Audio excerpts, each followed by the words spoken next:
Quelles sont les compétences cachées qui peuvent vous aider à trouver un emploi dans une ONG ou alors dans une organisation de santé publique? C'est ce dont on va parler dans cette vidéo. Parce que bien évidemment, il y a des compétences cachées, des compétences pour lesquelles il n'est pas facilement aisé d'acquérir de l'expérience pour ça. Et voilà, ce n'est pas des compétences forcément qu'on apprend à l'école. Et on va essayer de voir quelles sont ces compétences-là qui peuvent nous permettre d'acquérir ou alors d'augmenter nos chances d'avoir un emploi et de maintenir cet emploi-là lorsqu'on travaille notamment en santé publique. Bonjour à toi, je suis Russell Youssa, spécialiste en santé publique. Si tu es nouveau sur cette chaîne, bienvenue sur cette chaîne dans laquelle on parle de santé publique, on parle d'actualité sanitaire, on développe les concepts liés à la santé publique et je partage mon expérience en santé publique avec vous. Donc, comme je le disais, si vous êtes nouveau, je vous encourage à vous abonner, et à activer la cloche de notification pour ne rien manquer à chaque fois lorsqu'on publie une nouvelle vidéo sur cette chaîne.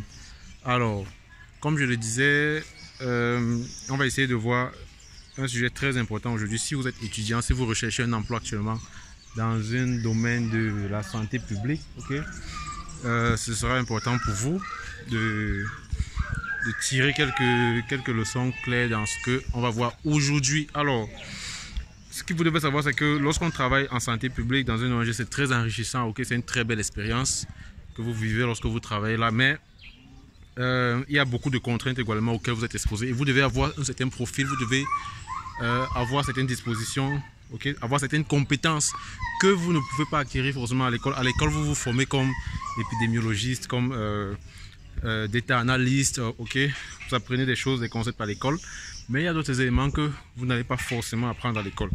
C'est ce qu'on va essayer de voir. Donc, pour ne pas trop vous faire patienter, on va essayer de commencer. Alors, la première compétence, c'est l'empathie et l'écoute. Vous devez avoir ces compétences-là de manière de telle sorte que vous ayez de l'empathie pour des personnes et l'écoute. Parce que généralement, lorsque vous travaillez dans les organisations de santé publique, vous êtes en contact avec des personnes vulnérables, des bénéficiaires, des personnes qui ont subi des crises, qui ont subi des traumatismes. Et vous devez avoir assez d'empathie pour ces personnes-là.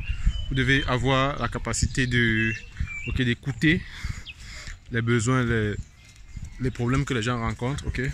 Et lorsque vous avez cette compétence, ça peut vous aider facilement à pouvoir être à l'écoute des personnes, gagner leur confiance, mieux vous adapter face aux interventions. Alors, on passe directement au deuxième, ce sont les compétences interculturelles. C'est important pour vous d'avoir ces compétences-là, les compétences interculturelles, parce que lorsque vous êtes amené à travailler dans une organisation, généralement, qu'elle soit nationale ou internationale, vous êtes en contact avec des gens qui ont des cultures différentes, qui ont des cultures différentes de la vôtre. Et lorsqu'on parle de culture, on parle bien évidemment de façon de penser, façon de se comporter, on parle de plusieurs façons d'appropriation culturelle. Et c'est important pour vous d'avoir cette prédisposition-là à travailler avec des gens qui sont différents de vous, qui ne pensent pas forcément comme vous, qui ne s'habillent pas comme vous, qui ne parlent pas comme vous, et vous devez avoir cela.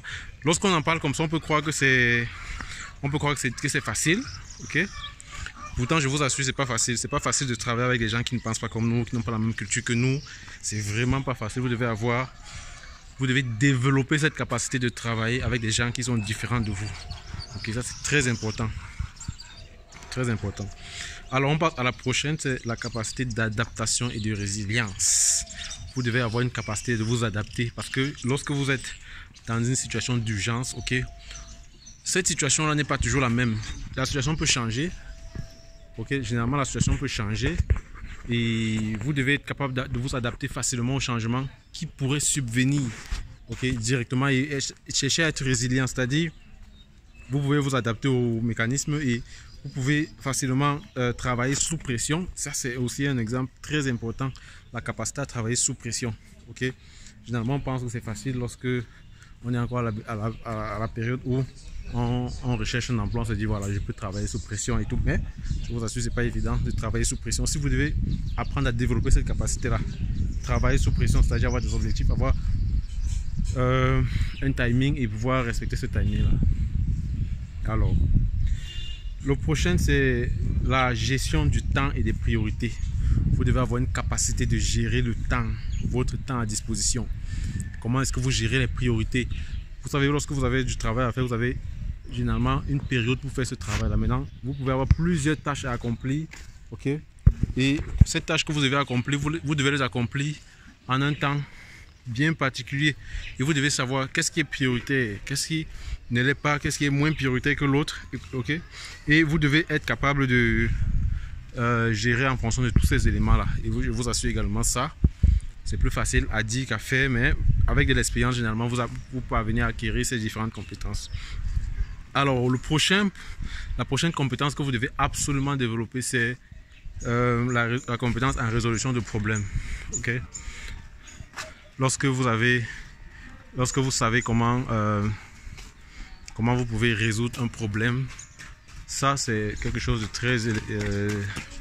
très utile également. Savoir résoudre, être capable de résoudre un problème qui arrive de manière inattendue. Ok, une situation. C'est-à-dire, par exemple, vous avez une rupture d'approvisionnement, vous avez un obstacle majeur, vous devez rapidement vous ajuster, ok, et de telle sorte que vous puissiez facilement agir. Ça, c'est quelque chose, lorsque vous êtes déjà leader, lorsque vous êtes responsable, vous devez avoir absolument ces différentes capacités. Vous pouvez avoir une campagne, par exemple, de prévention contre le paludisme, et si les moustiquaires n'arrivent pas à temps, ou alors si vous avez une riposte et vous avez besoin des médicaments qui n'arrivent pas à temps, comment est-ce que vous faites pour vous ajuster rapidement? Le prochain point ici, ce que je trouve très important, c'est la créativité et l'innovation.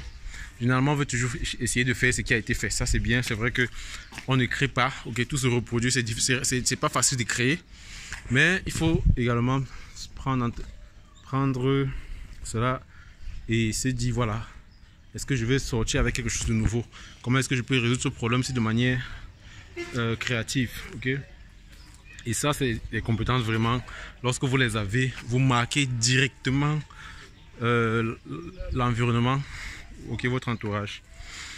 Alors, la prochaine compétence est communication claire et efficace. Est-ce que vous êtes capable de communiquer avec les autres de façon claire et efficace? Est-ce que vous êtes capable de formuler exactement ce dont vous attendez des autres et répondre aux attentes des autres de manière claire?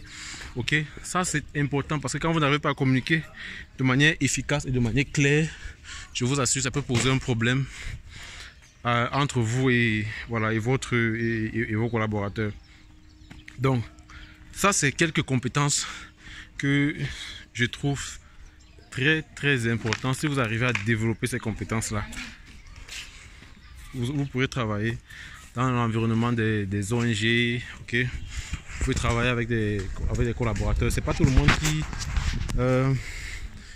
aime travailler avec les autres. Il y a des personnes qui vont vous dire, moi j'aime pas travailler dans un milieu où il y a plusieurs personnes. Ok, il y a des gens qui peuvent travailler par exemple à domicile. Ça c'est possible. Il y a des gens qui travaillent à domicile qui se font beaucoup d'argent. Ok, du confort de leur canapé chez eux. Mais si vous voulez travailler dans un environnement multiculturel, diversifié, où il y a plusieurs personnes, où il y a du challenge et tout, ça c'est des compétences qu'on apprend à développer. On n'apprend pas à développer ces compétences en un peu de temps, ça c'est clair. C'est difficile d'apparaître avec ces compétences-là, mais c'est à force du travail, lorsque vous travaillez, lorsque vous persévérez, okay, lorsque vous avez accumulé quand même certaines expériences, vous avez été en contact de plusieurs collègues qui vous ont aidé, qui vous ont marqué positivement et qui vous permettent de vous améliorer. Et justement, je profite pour saluer tous ces collègues avec qui j'ai déjà eu à travailler qui m'ont marqué positivement. Ça, c'est la meilleure chose qui peut vous arriver lorsque vous travaillez, ok? D'avoir des personnes avec qui vous travaillez qui ont un impact positif sur vous. Voilà, c'est ce que je voulais partager avec vous dans cette vidéo. Vous savez, ça c'est une chaîne YouTube où on partage des concepts, on partage tout ce qui est en lien avec la santé publique. Okay? Il n'y a pas que les concepts qu'on évoque. On parle de beaucoup d'autres sujets, thématiques de santé. Et voilà, vous savez, les vidéos arrivent sur cette chaîne lundi, mercredi et vendredi à 18h00. Donc, si vous aimez nos contenus, je vous encourage à partager, à vous abonner. Si vous trouvez qu'il y a des sujets que vous aimeriez voir sur cette chaîne, vous pourrez les marquer en commentaire. Ou alors si vous pensez qu'il y a des choses qu'on doit améliorer, est-ce que vous aimez lorsqu'on fait ces vidéos aussi de manière naturel, comme ça sans faire trop de montage. Est-ce que vous appréciez ou alors est-ce que vous avez d'autres ajouts? On se revoit pour une prochaine vidéo. Sentez-vous bien.